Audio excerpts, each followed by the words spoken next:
Hi hello வணக்கம். நான் உங்கள் உமா. இன்னைக்கு சூப்பரான ஒரு உளுந்தங்கஞ்சி ரெசிபி தாங்க செய்ய போறோம்.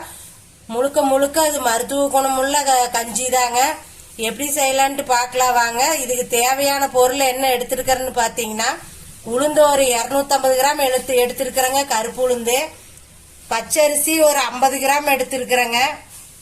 பாதாம் பருப்பு ஒரு 20 பருப்பு எடுத்திருக்கிறேங்க. அவல் ஒரு 50 கிராமுங்க. முந்திரி பருப்பு ஒரு 10ங்க. ஏலக்காய் ஒரு 4-5. சுக்குத்தூள் ஒரு 2 ஸ்பூனு.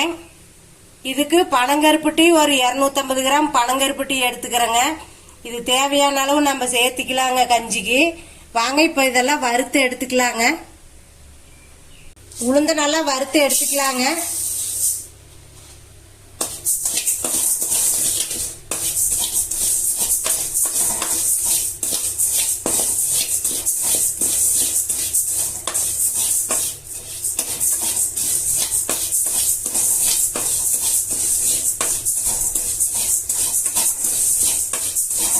உளுந்து நல்லா இப்ப செவந்து வந்துருச்சுங்க.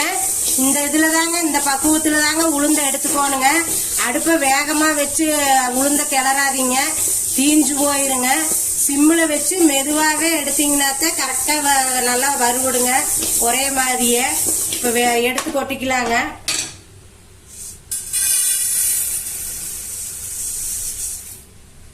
இப்ப நம்ம அரிசி வறுத்துக்கலாங்க.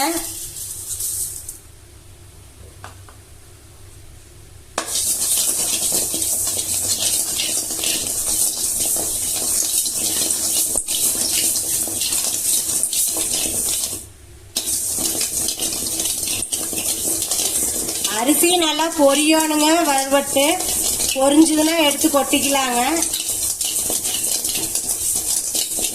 அரிசி நல்லா வறுவட்டுருச்சுங்க. இதையும் கொட்டிக்கலாங்க. அவளையும் வறுத்து எடுத்துக்கலாங்க.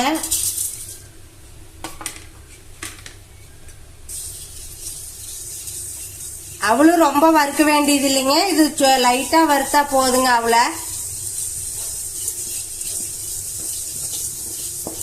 நீங்க வெள்ளையாவுல யூஸ் பண்றதுக்கு பதிலாக சிகப்பாவுல யூஸ் பண்ணலாங்க. அதுலயும் நல்லா நிறைய சத்து அதிகமா இருக்குதுங்க சிகப்பாவுலயுமே. நான் இதுதான் இருந்ததுங்க, அதனால நான் இதை எடுத்துக்கிட்டேங்க. நீங்க சிகப்பாவுல எடுத்துக்குங்க. அவளும் நல்லா வறுபட்டுருச்சுங்க.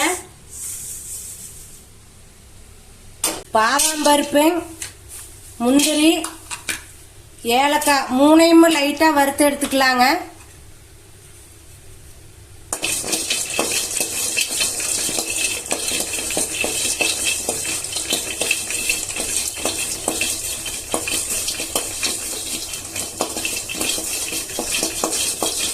முந்திரி பாதாம் பருப்பு வறுபட்டுருச்சுங்க. நம்ம இதெல்லாம் ஆற வச்சு அரைச்சு எடுத்துக்கலாங்க.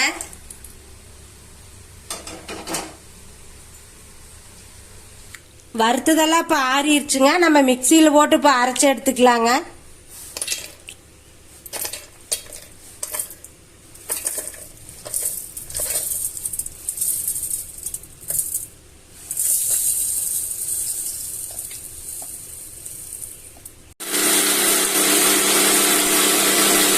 நல்லா அரைச்சாச்சுங்க. இந்த அளவுக்கு நான் நெகுன்னு அரைச்சுக்குங்க.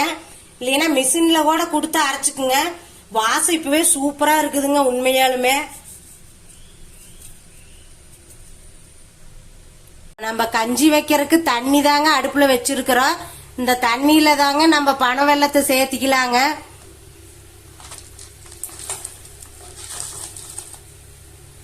இது சுத்தமான வெல்லம் தாங்க, மண் இருக்காதுங்க. அதனால நம்ம அப்படியே சேர்த்திக்கிறோங்க. பனங்கருப்பட்டி இப்ப நல்லா கரைஞ்சிருச்சுங்க தண்ணியில. இப்ப நம்ம அரைச்சு வச்ச பொடியை ஒரு சின்ன கரண்டியில 4 கரண்டி சேர்த்திக்கலாங்க.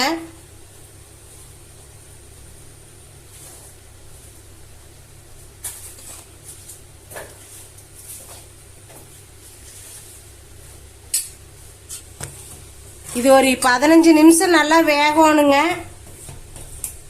நல்லா கட்டி இல்லாம கிளறிக்கிங்க. நல்லா நுரைச்சு வருதுங்க. நல்லா ஒரிஜினல் கருப்பட்டியா இருந்தாலும் இந்த மாதிரி நுர வருங்க. இப்போ உளுந்தங்கஞ்சி நல்லா வெந்து வருது பாருங்க.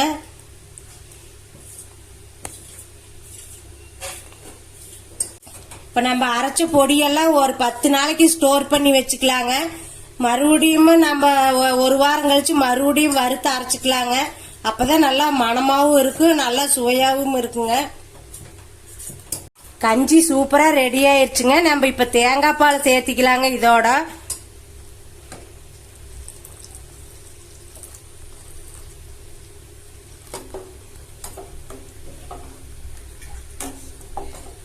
இந்த உளுந்தங்கஞ்சி பெண்களுக்கு ரொம்ப ரொம்ப நல்லதுங்க. பெண்களுக்கு இடுப்பு வலி, தோல் சம்பந்தப்பட்ட பிரச்சனை, கர்ப்பப்பை பிரச்சனை, கர்ப்பப்பையில் இருக்கிற கட்டி நீர்க்கட்டி பிரச்சனை எல்லாத்துக்குமே ரொம்ப நல்லதுங்க. குழந்தைங்கள இருந்து பெரியவி வரைக்கும் இத குடிங்க. வாரத்துல 2-3 நாள் ஆகுது வச்சு.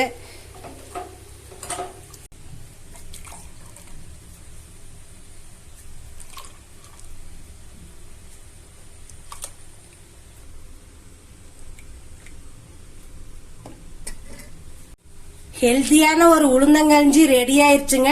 டேஸ்ட் சூப்பரா இருக்குதுங்க. நீங்களும் இதே மாதிரி செஞ்சு கொடுங்க. எல்லாத்துக்குமே, குழந்தைங்களுக்கு, வயசானவங்களுக்கு இதே மாதிரி செஞ்சு கொடுங்க. இந்த வீடியோ பிடிச்சிருந்தா லைக் பண்ணுங்க, ஷேர் பண்ணுங்க. மறக்காம உமாஸ் கிச்சனுக்கு சப்ஸ்கிரைப் பண்ணுங்க. அடுத்தது ஒரு வீடியோவில் சந்திப்போம்.